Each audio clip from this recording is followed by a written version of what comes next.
What a freak show. Speaking of freak shows, here we have new New York City Mayor Eric Adams, I know, 2 in 1 day, talking about how we're going to solve the homeless problem.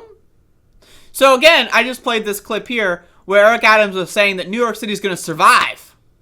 Well, one way of survival would be solving the homelessness problem. What is Eric Adams' proposal? New York Police Department owned Eric Adams. What is his proposal to fix the homelessness crisis in New York City? Let's watch. Here's my plan for dealing with the subways right away. I need my police officers back on the subway trains, walking through the cars, having that omnipresence that's needed. Then let's be proactive. Let's partner. Okay, I'm going to just grammatically. Walking through the cars, having that omnipresence that's needed. Having their omnipresent that's needed. I'm going to be honest, folks. That's not English. That doesn't mean... First of all, police being omnipresent, that's bad.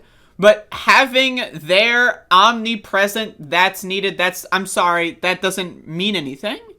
Like, 1, the notion that police need to be omnipresent. 2, the idea that you can have omnipresent. 3, what the fuck? But again, it's going to get worse. Then let's be proactive. Let's partner our police officers with mental health professionals. Let's train. Okay, so we're going to have more police, but then every police is going to have like a little buddy who's a mental health professional walking around with them. Okay.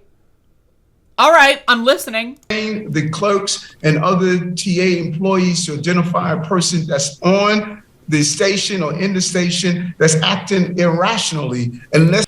Okay, so we're going to have police having their omnipresent that's needed, having mental health professionals searching for people acting irrationally.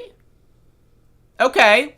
What does that mean? Like someone with like a nuclear bomb strapped to their chest who's about to blow up the world? Right? Someone with an AK-47 who's got like 16 hostages? Let's see what acting irrationally involves. Let's proactively give them the services they need and have them off the system, because fear is not only actual, but it's perceived. There's a perception that our subway system is not safe. We need to remove that perception by having the presence of police and mental health professionals. Okay, so people don't like being on the subways because they don't feel safe. So let's put jackbooted thugs, 80% of which voted for a neo-Nazi for president, on the trains.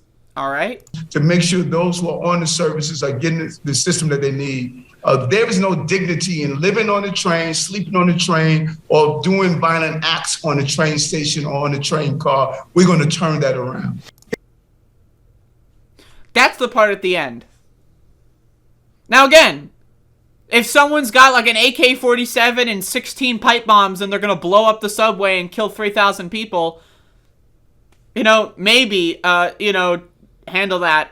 But, like, the idea that, like, again, there is no, like, notice this last phrase. In living on the train, sleeping on the train, or doing violent acts on the train. The idea that those 3 things are identical. Like, the whole thing is, like, we need more cops to prevent violence in the subways. The subways, they're so violent. They're filled with so much violence. And then at the end, he's like, living on the train, sleeping on the train, and being violent. As if those are 3 very similar things. As if I'm scared of someone taking a nap on the subway. I'm scared of someone who rides back and forth on the subways when it's raining instead of going outside in the rain. What does that mean? There's no dignity in that. Now, again, the other part of this that's super interesting is this is his plan for being proactive. Not giving people housing that need it. Not giving people access to therapy and mental health services free of charge. Not giving people health care free of charge so that they are less likely to wind up homeless because, let's say, you break your leg at work and you can't afford a doctor's visit and then you lose your job, right? That happens, right? No. We're not going to do that. The way that we're going to be proactive is by sending more cops in. What? That's not proactive, that's reactive. That is definitionally reactive. That is, they're already on the train, sleeping on the train with no dignity, and you're going to go remove them from the train, and then what? What are you going to, what's the part 2? All right, we're going to bring you off the train, and then what? What? The way you be proactive when it comes to the homelessness crisis is not throwing cops at them. It's giving them homes. That's fucking simple. Instead of having, or rather, maybe in congruence with having mental health professionals, right? With police, I think that could be a good idea, right? But also, it's fundamentally reactive. If anyone at any time could get any kinds of healthcare, mental or physical, that they need whenever they want, with no hoops, with no forms, with no judgment, we would live in a healthier society, right? But he's not going to do that.